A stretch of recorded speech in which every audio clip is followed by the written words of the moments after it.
দেখো কি অবস্থা আমার ঘরে। এই যে আমি বিছানায় বসে আছি, বিছানা থেকে নামবার উপায় নেই। দেখতে পাচ্ছ মেঝেতে জল থই থই করছে। দেখো কিভাবে ঘরের মেঝেতে জল থই থই করছে। দেখো এখানে আমার ছেলের বই খাতা থাকে। একটা বই খাতা যদি এখানে পড়ে তাহলে সেটা পুরো নষ্ট হয়ে যাবে জলে ভিজে। বই খাতা রাখারও একটা জায়গা নেই। আলমারিটা দেখো জলে ভিজে ভিজে কি অবস্থা হয়ে গেছে।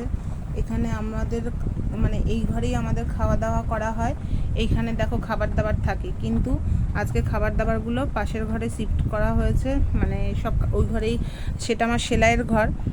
সেলাইয়ের ঘরটার মধ্যে তো আমার মানে সেলাই ছাড়া আর কিছুই দাঁড়াবারও বসাবারও জায়গা নেই। শুধু আমার মেশিনপত্রই থাকে ওই ঘরটার মধ্যে। কিন্তু এরকম বৃষ্টির দিনে ঘরে জল ঢুকে গেলে তো ওই ঘরেই খাবার দাবারগুলো নিয়ে যাওয়া হয়, থালায় ভাত নিয়ে দাঁড়িয়ে দাঁড়িয়ে খাওয়া হয়। এরকম কষ্ট করে বর্ষাকালটা আমাদের কাটাতে হয়। দেখেছো বন্ধুরা কি অবস্থা। দেখো এই দেখো খাটের পাশে, এই দেখো খাটের পাশে এই জায়গাটা দেখেছো কি অবস্থা। দেখো সব ভেসে থই থই করছে। দেখো